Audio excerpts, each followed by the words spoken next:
Uh-oh.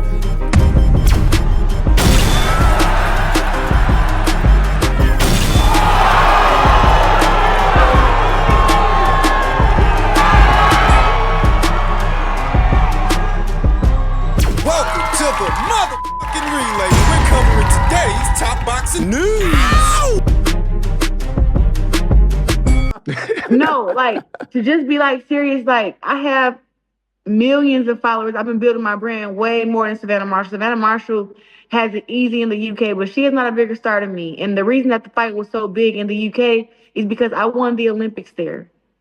You guys You know what try it to is, paint Claressa? out. You try to Claressa, paint we out just love Savannah you to be here, this big Claressa. star, and she's not. She's not a big star. She's No, scared to Claressa, you know come what to it is? America. You We guys can loved you say that. here. I know. You know, I like Ariel's going over starting there. trouble, Claressa. We loved you here. We loved the energy you brought here. We Yeah. thought the whole fight week. Remember, it was cancelled and it was put on again. And we like, okay, Claressa stole the show here. So when you came, for us, we don't get to see the American superstars come over that much, right? I mean, you guys stay in America. When they do come over, especially someone as good as you, we want to see it more and more and more. And that fight, O2 Arena, 22,000 sold out just like that. The atmosphere was incredible. I'm just wanting to see it again. Don't I think that listen it to will Ariel's. sell out here in the US too. You know, I feel like you guys in the UK are trying to monopolize in women's boxing. You guys are trying to Ooh. keep all the good fights over there in the UK. And it's like, to me, the best fighters are in America. Like, we have the best fights with you guys, but we have to keep coming over there to get these fights. Savannah Marshall promised me a rematch, and it's supposed to be in America. If I was to lose to her, I was supposed to fight against her again in the UK because I would have challenged her Okay. again had I lost. And then also too, the deal was if I beat her, well, when I beat her, she would give me a rematch here in the US. And now she's not standing on her word because I know I'm a big star in the UK, but I also want to be a big star here in the US, and I have to have a great dance partner. And if she doesn't want to come dance with me in the US, it's kind of pointless because I already beat her up. She's using the fight happening in America as an obstacle of sorts. A barrier. Why? Because she doesn't really want the rematch. She never has. The fight is worth more commercially in the United Kingdom than it is in the United States. She talks about her celebrity. She talks about her would-be drawing power, but look at the two fights that she's had since then. Look at the two fights, the only two she's had in the 2 years that followed her initial meeting with Savannah. In her last fight with Vanessa Joanese, that pulled in an estimated 12,000 To the Little Caesars Arena in Detroit, Michigan. The fight before that with Marisela Cornejo drew even less. That drew just under 12,000. Compare that to the numbers with Savannah. With Savannah, the fight drew an estimated 17 to 20,000 people to the O2 Arena. Anywhere in between there, between 17 and 20,000. 2 million watching at home. 2 million households, 2 million viewers. Viewership and metrics that she didn't pull in any of the fights that followed that fight, the Savannah Marshall fight. So it's very obvious what the biggest fight for Claressa is, what the biggest fight still is. I thought it strange. She claimed that the Brits are trying to monopolize women's boxing? By putting up the kind of money that your promoter couldn't put up to do that fight. The money he still isn't putting up. She's offered up Greene as an alternative. Most Valuable Promotions is Greene saying, let's stop there. Amanda Serrano will not fight me at any weight class. Amanda Serrano already said it. Of course not. Do you see how small she is? Jake Paul's got a girl who I can fight who's close to my weight class, so I don't have to be a weight bully. Give me Greene. Greene fight is not bigger than a Savannah Marshall rematch. It's not bigger in America, it's not bigger anywhere. Doesn't pay better. And if they were to give you that fight, who are you expecting to pay for it? Is it going to be your promoter, Dimitri Salita, or is it going to be MVP? Because the only way it works out to where you get a decent purse for that fight is if MVP pays for it. Jadeja's promoter, not yours. And even with that, a Jadeja Greene fight doesn't pay. What a Savannah Marshall fight pays, it just doesn't. So why doesn't she just do it? Just stop beating around the bush. Claressa won the first fight. She did. No arguments there. But it wasn't easy, anywhere near as easy as she made it out to be, or her fans. You let them tell it. Oh, she beat up Savannah. She dog-walked her, quote-unquote dog-walked her. Savannah didn't win a round. If you let them tell it, which is not the reality of that fight. No, the reality of that fight is Savannah won some rounds, she did, but more than that, I remember Claressa saying that she had a busted eardrum after that fight. After a tough opponent, you know, I couldn't even see out my right eye rounds 6 through 10 because she do hit hard. That's why I think she doesn't want the rematch. It's not that she didn't win, she won. But it wasn't easy, nowhere near as easy as her fans let on. She's basically saying that from round 6 through 10, she was partially blind. And I don't think she wants to go through that again, because since then, both Boxer and the PFL have offered to stage the rematch. Offers that are still on the table. The PFL recently reiterated they would like to do a second fight between them in the octagon. Don't you remember that Savannah Marshall followed her over there? Claressa Shields went to the PFL, had something like 1 or 2 fights. Savannah Marshall followed in an effort to do a second fight under a different banner. In a different sport. And then Claressa goes from competing in the octagon back over to the boxing ring, leaving that proposed rematch in the air, which is what I think she wants. She wants to leave it in the air because she doesn't want the rematch. No, I think Savannah's punches were a lot more damaging than people realize, and Claressa had to work harder for the victory than she would like, and she doesn't want to go through that again. No. So she's using this whole come to America shtick as an obstacle, a barrier to make the rematch difficult to make so it doesn't get made. Because in the 2 years that she's been saying this, has Dimitri Salita put forward an offer to do the fight in America since you want it here so bad? Use your common sense. Dimitri Salita doesn't have the kind of money that Boxer and Sky Sports have. He operates on a much, much smaller scale. Can he pay Savannah the way that Boxer paid Savannah? Because if he can't, then why would you expect her to come here for less money than the fight is worth over there? And why would Claressa want the fight to happen here when the fight pays her more over there? It's not just Savannah. I'm not saying she has to fight Savannah Marshall again. She doesn't have to if she doesn't want to. But if she doesn't want to, in spite of all of that, that's why. Savannah's punches were more damaging than anybody else's that she's faced so far, and anybody else that she can face. The alternatives don't pay better. The fight that she's about to have this weekend doesn't pay better. Do you think she's gonna get for Danielle Perkins what she got for Savannah? No way. Does that fight have the same profile as a fight with Savannah? A 42-year-old with only 5 professional bouts that's never fought for 10 rounds. Common sense. The divisions in which Claressa Shields campaigns in don't have very many girls in them, and even fewer that are actually halfway decent, and even fewer that have a major promoter behind them like Savannah. Making it seem all the more odd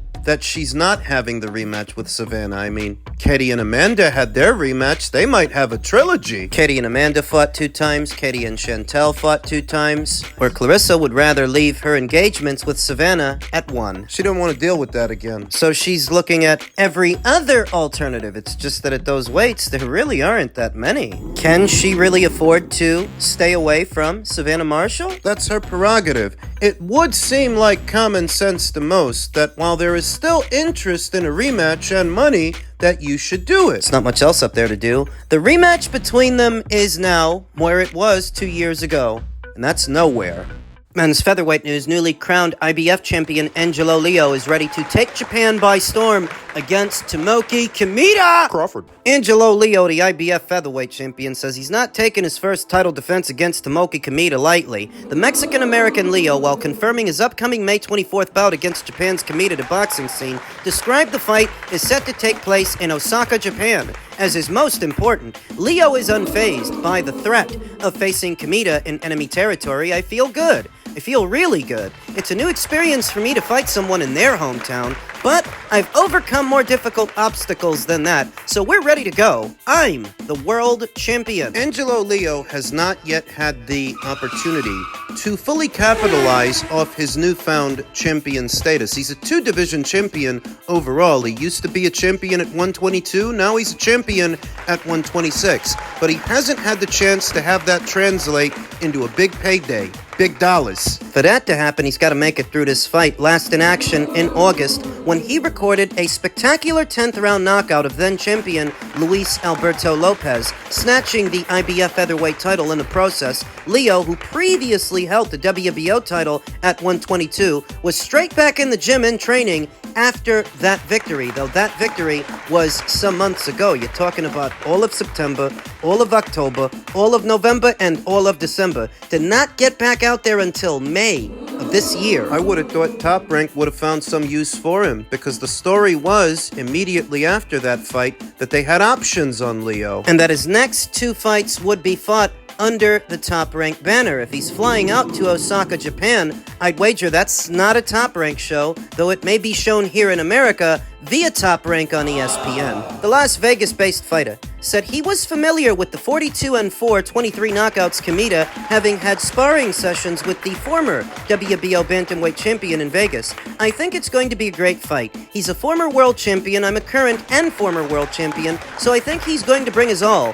due to the fact that he's fighting in his hometown, and I'm going to bring my all because I have a chip on my shoulder as well, and I want to prove to the people that I'm a legitimate world champion. Kameda defeated Paulus Ambunda in 12 rounds to win the WBO 118-pound title back in August of 2013. After 3 successful defenses, he lost the belt to Jamie McDonnell in May of 2015 in consecutive fights. Kameda then moved up to 122, winning 5 consecutive contests and securing the WBC interim junior featherweight title in November of 2018. 8 months later, Kameda challenged and lost to Ray Vargas in a WBC junior featherweight championship. Kameda then moved on to 126, winning 4 out of 5 fights. On May 24th, the Japanese will have his maiden opportunity at fighting for a featherweight title. Can Angelo do to Tomoki what he just did to Luis? I'm not going looking for a knockout, but if it comes, said Leo. But if not, we're just going out there and I see the fight playing out with my hand raised. So the Japanese don't really have a reputation for robbing foreign fighters the way that the Americans do, and the Brits. You don't often hear about controversial outcomes or controversial decisions in the land of the rising sun the way you do here in the West. Maybe that provides some comfort to Angelo Leo as the traveling champion. When asked about his plans for 2025, Leo said, I don't know exactly what they have in store for me, but my main goal is to go in there and give the fans a great show every single time and to look spectacular in all my performances. But I do know they have talked about me fighting in a unification bout. We're ready for any of those. I think 2025 is the year that I'll put everyone on notice and to let everyone know that I'm here to stay. He rebuilt himself. After losing a brown belt to Stephen Fulton some years ago, he has since parted ways with Mayweather Promotions, who used to promote him.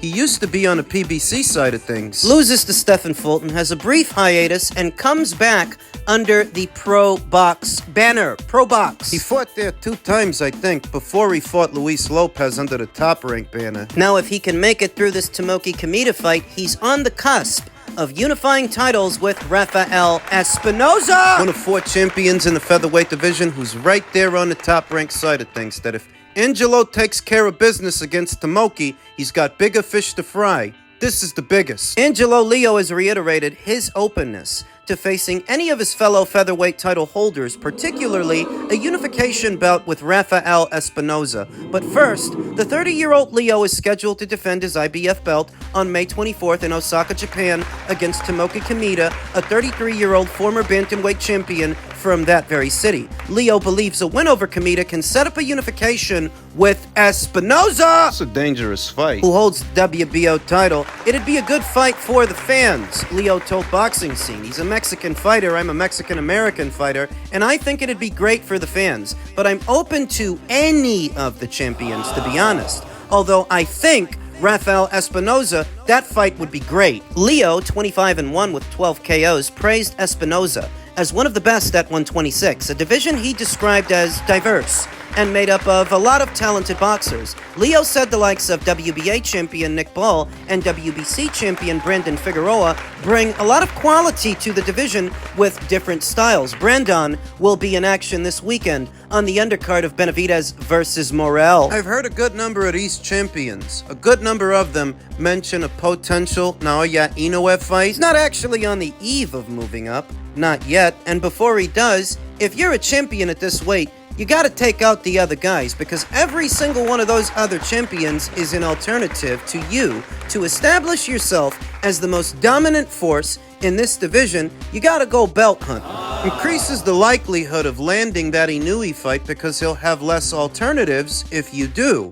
and you're successful. Some of these unification matches are a bit more realistic than others because Brandon Figueroa is still over there on the PBC side of things. Nick Ball is across the pond fighting under the Queensbury Promotions banner. The most doable fight is the Espinoza fight for Angelo because they're both affiliated with Top Rank. Who wins? Well, assuming Angelo makes it past Tomoki Kameda, comes back to the States and sets up that fight, I would go with Rafael Espinoza to win that fight. And I would go with Rafael to win it by way of knockout. Very few fighters at this weight have the kind of size and strength that Rafael brings to the table. He makes me proud to be Mexican. You're not Mexican. So even though I don't like Angelo's chances against Rafael Espinoza, I don't begrudge him his ambition. He's behaving like a champion. That's what a champion is supposed to do, supposed to want to do. Take out the competition and establish themselves as the best. Is Angelo the weakest link at 126? I don't know how I feel about that.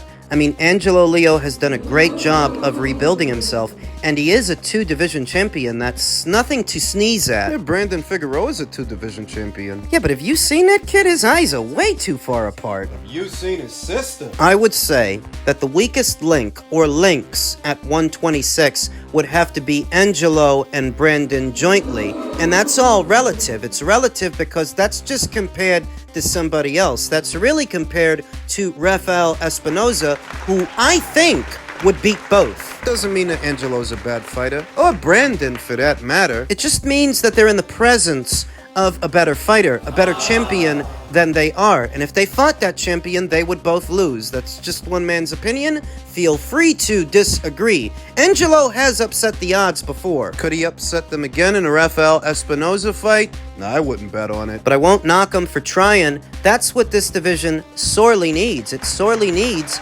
unification matches. When is the last time you saw a unified featherweight champion? This is a deep division. And these are great fights. You can mix and match the names of all four belt holders and you're gonna get an action fight every single time. Though before it comes to that, Angelo's got to travel to Osaka, take care of business, and I'm not completely convinced he's going to. I'm not sure that he comes back with the red belt, but we'll see. We'll see in May. The old saying goes, you don't coast on foreign soil. And Angelo says he's not necessarily looking for a knockout. If it comes, it comes, but a knockout is the best way to prevent any funny business from going down.